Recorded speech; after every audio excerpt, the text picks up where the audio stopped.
स्वर सुधा मंच पर आप सभी का स्वागत है।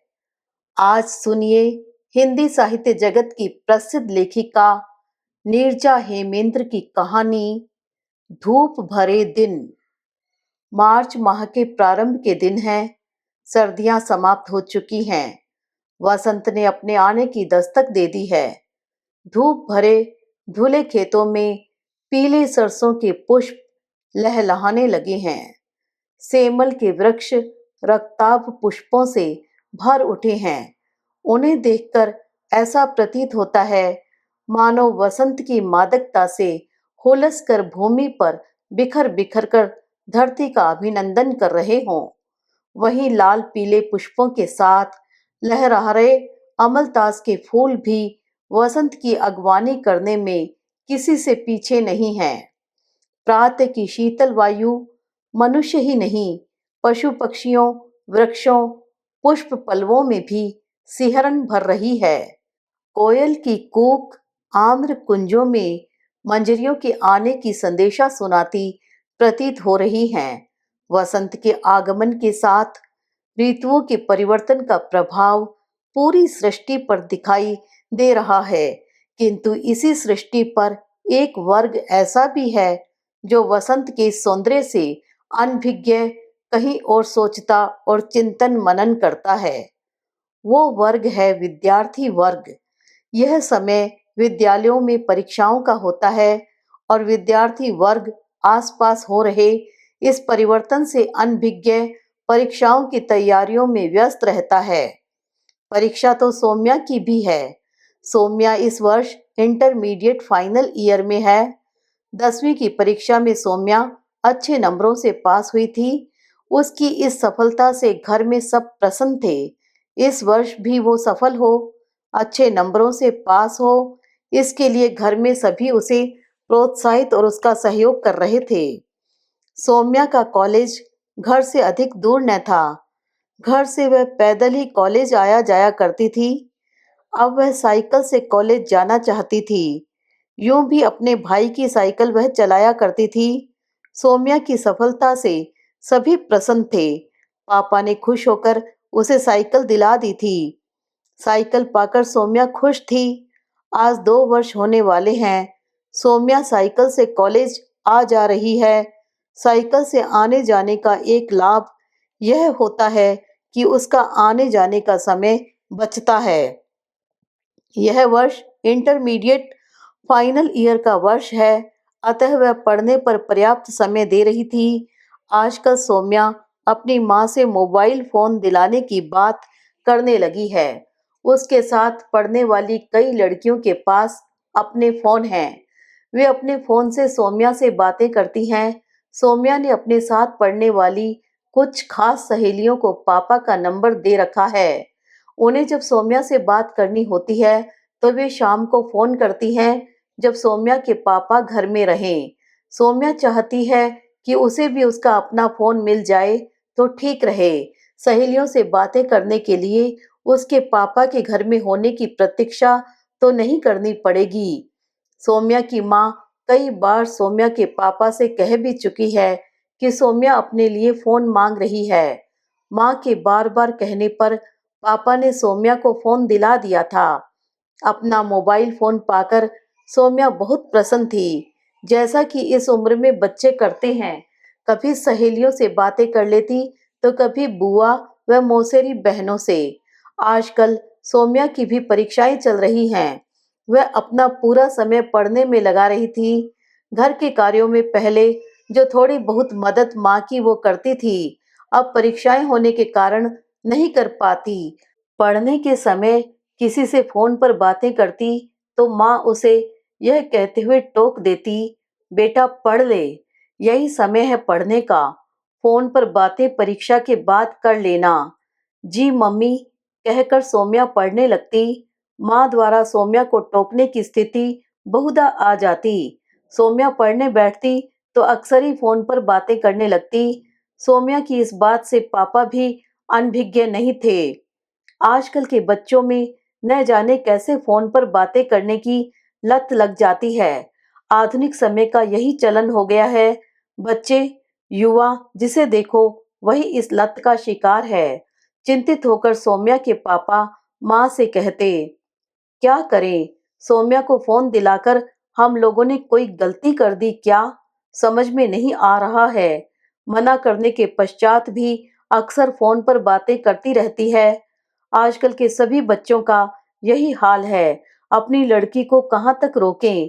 चिंता व्यक्त करते हुए सौम्या की माँ कहती। सौम्या की परीक्षाएं समाप्त हो गई। ग्रीष्मावकाश प्रारंभ हो गया था। अब वह स्नातक करना चाहती थी।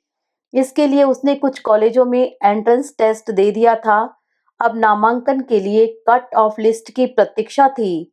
अवकाश के दिन थे, अतः सौम्या घर के कार्यों में माँ का हाथ बटाती तथा खाली समय में फोन पकड़े रहती। आजकल वो अपने भाई से कहकर फोन में कुछ अधिक पैसे डलवाने लगी थी। कितनी बातें करती हो सौम्या? इतनी जल्दी जल्दी पैसे खत्म हो रहे हैं तुम्हारे फोन में। माँ ने कहा। माँ, ये जल्दी जल्दी नेट पैक डलवाती रहती है। माँ की बात का कोई उत्तर देती सौम्या, उससे पहले ही उसका भाई बोल पड़ा।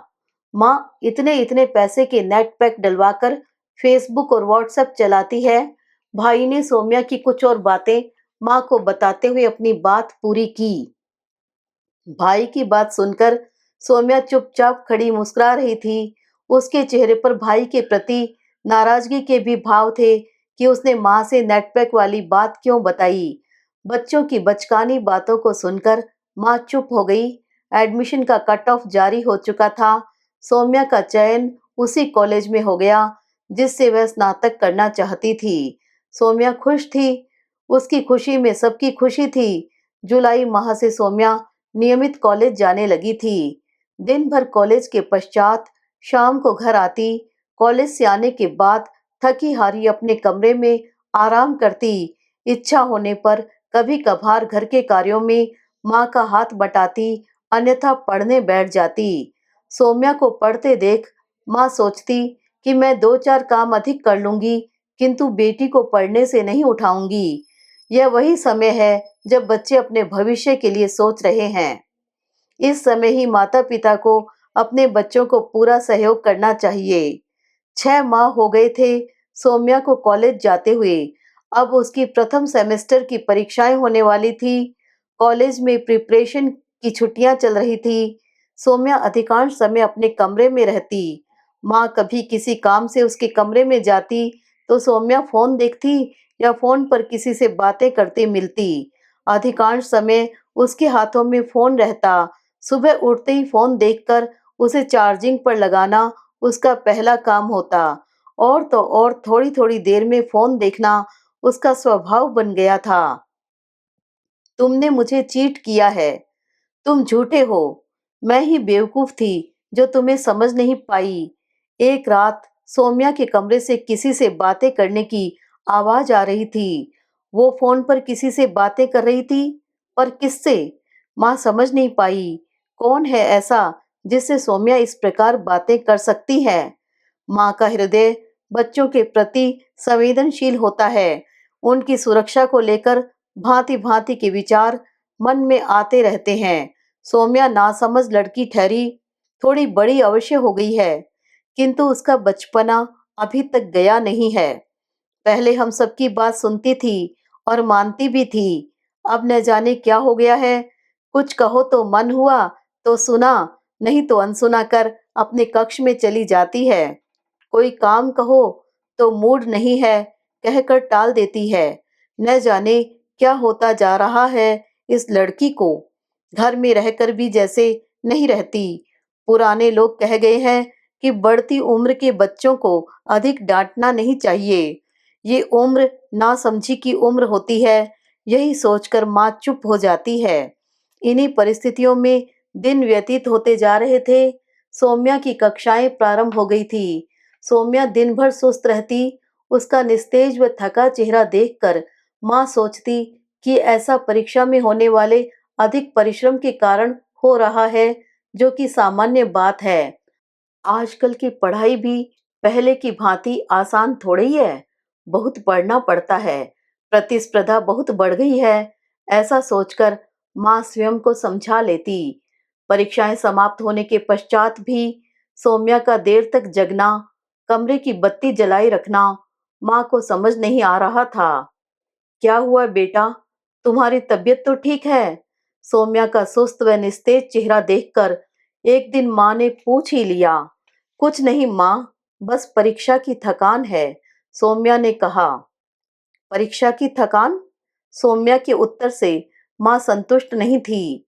समय आगे बढ़ता जा रहा था। सौम्या में कोई सकारात्मक परिवर्तन होता नहीं दिख रहा था। फोन उसकी जिंदगी का आवश्यक हिस्सा बन गया था। इतना आवश्यक मानो फोन न हो, उसकी सांसें हों। फोन के बिना वो रह नहीं पाएगी। फोन उसके लिए इतना आवश्यक क्यों हो गया था, यह बात धीरे धीरे स्पष्ट होती गई। सौम्या किसी लड़के से फोन पर बातें करती है। ये कैसे हो गया? वो लड़का कौन है? कहाँ रहता है? सौम्या के संपर्क में कैसे आया?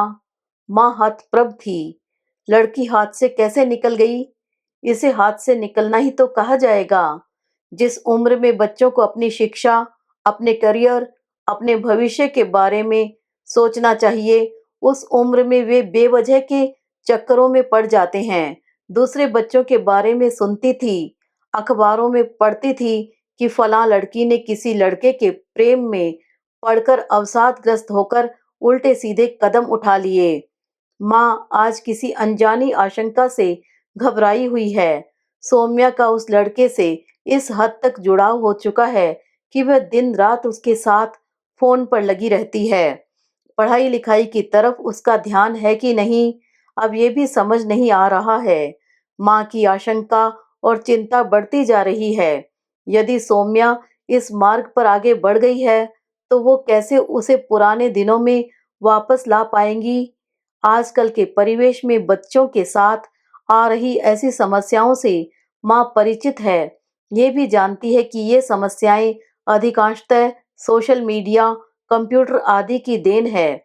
यद्यपि ये बुरी चीजें नहीं हैं, किंतु इनका दुरुपयोग बच्चों का जीवन बिगाड़े दे रहा है। मोबाइल के संपर्क में जब से सौम्या आई है, तभी से उसके जीवन में ये बदलाव आया है। कॉलेज से आकर सीधे कमरे में बंद हो जाना, घर में न किसी से सामान्य बातचीत करना, न ठीक से खाना पीना, पढ़ने के नाम पर अधिकांश समय अपने कमरे में ही व्यतीत करना तथा सबसे कटे हुए रहना। पहले तो ऐसी नहीं थी सौम्या। माँ को पहले की सौम्या याद आ गई। सबसे बोलना, बतियाना, हंसते खिलखिलाते रहना। सौम्या को देखकर माँ पिता की चिंताएं बढ़ती जा रही हैं। चिंताएं अपनी जगह थी, समय की रफ्तार अपनी जगह है। इस वर्ष का परीक्षा परिणाम आ गया। सौम्या सभी विषयों में बहुत कम अंकों से उत्तीर्ण हुई। एक प्रकार से कहा जाए तो अनुत्तीर्ण होते होते बची। इसका कारण माँ पापा पूछ भी नहीं सकते थे। कारण कुछ भी पूछने पर सौम्या बुरा मान जाती तथा वाद विवाद करने के लिए खड़ी हो जाती। कुछ भी अच्छा समझाने पर उल्टा समझकर वाद विवाद करना उसका स्वभाव हो गया था। किसी प्रकार उसका ग्रेजुएशन पूरा होने वाला था। कम नंबरों से ही सही, सौम्या पास होती जा रही थी। आगे क्या करना है बेटा? सौम्या को गुमसुम अपने कमरे में देखकर एक दिन पापा ने पूछा। उफ! पापा की बात सुनकर पहले तो सौम्या चौंक गई। एमए करूंगी, फिर धीरे से बोली, ठीक है, फिर एडमिशन के लिए फॉर्म डाल दो। अच्छा पापा, सौम्या ने कहा, एक तो कॉलेज में मैंने फॉर्म डाल दिए हैं। कुछ दिनों पश्चात सौम्या ने पापा से कहा, ठीक है, लिस्ट कब तक आ जाएगी? पापा ने पूछा। अगले सप्ताह तक आ जाएगी, सौम्या ने कहा।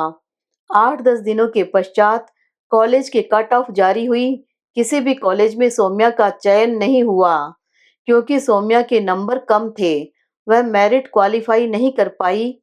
एक दो कॉलेजों को छोड़कर शहर के लगभग सभी में कॉलेजों में नामांकन की प्रक्रिया पूरी हो चुकी थी। सौम्या निराश थी। माँ पापा भी चिंतित थे।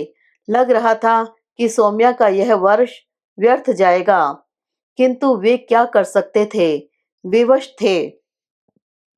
पापा, एक और कॉलेज है, मेरी फ्रेंड बता रही थी कि वहाँ एडमिशन हो रहे हैं। निराश सौम्या ने एक दिन पापा से कहा, ठीक है, पता कर लो। पापा ने कहा, ठीक है पापा, मैं पूरी जानकारी पता कर आपको बताती हूँ। सौम्या ने कहा, पापा, वहाँ एडमिशन हो जाएगा, किंतु फीस प्रति सेमेस्टर 70,000 रुपये लगेंगे। 2 दिनों पश्चात सौम्या ने कॉलेज जाकर पता किया और फीस सहित पूरी जानकारी पापा को देते हुए कहा, क्या? फीस की राशि सुनकर सौम्या के पापा अवाक रह गए, होश उड़ गए उनके। इतनी अधिक फीस का प्रबंध वो कहाँ से करेंगे? तथा यह भी कि इतनी अधिक फीस देकर एक प्राइवेट कॉलेज से महज एमए कराना कितना उचित है? कहाँ की बुद्धिमानी है?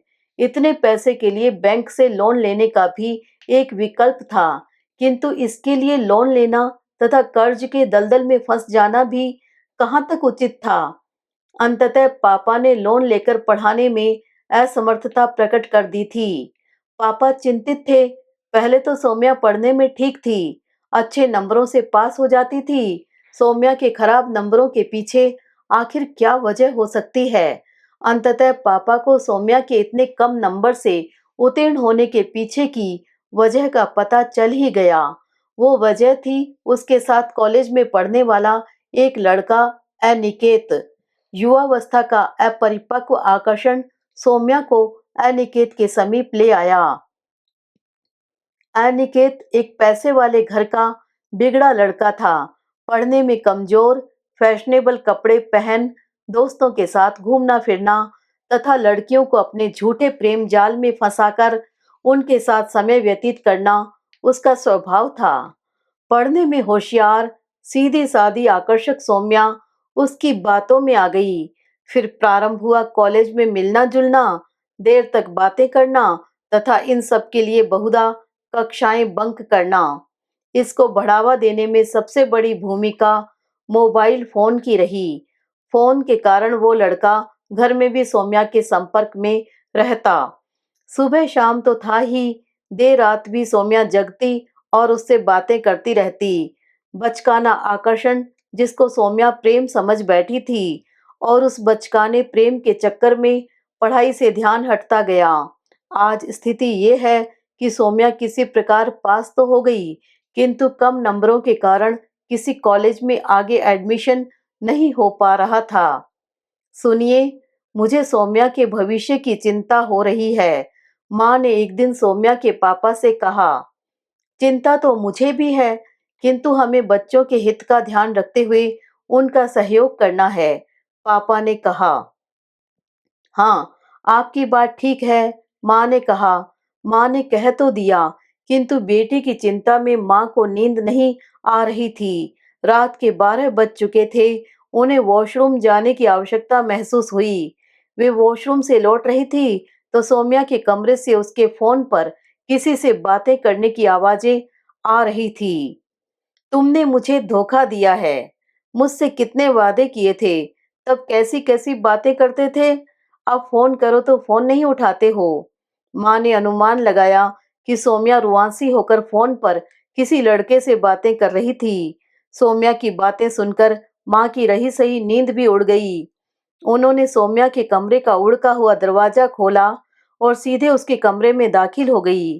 अनुमान तो वो पहले ही लगा चुकी थी कि सौम्या किसी लड़के से बातें कर रही है। क्या बात है बेटा, इतनी रात गई, किससे बातें कर रही हो? अनिकेत से माँ।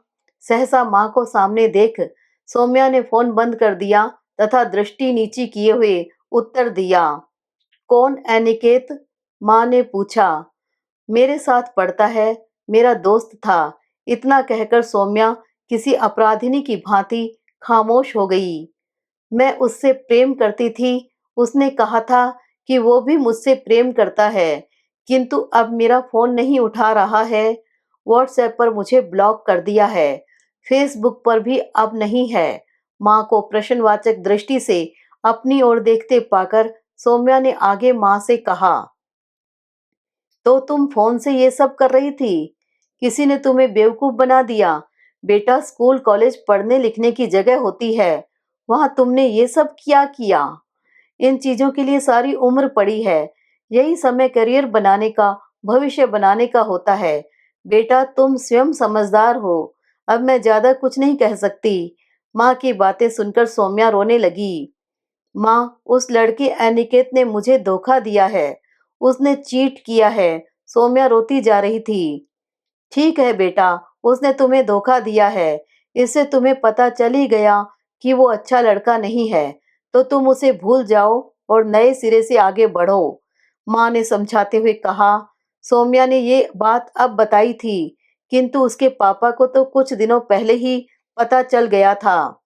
नहीं माँ, ये कठिन लग रहा है। इस समय मुझे किसी चिकित्सक की आवश्यकता है। सौम्या ने कातर नेत्रों से माँ की ओर देखते हुए कहा। क्या? माँ के मुख से सहसा निकल पड़ा।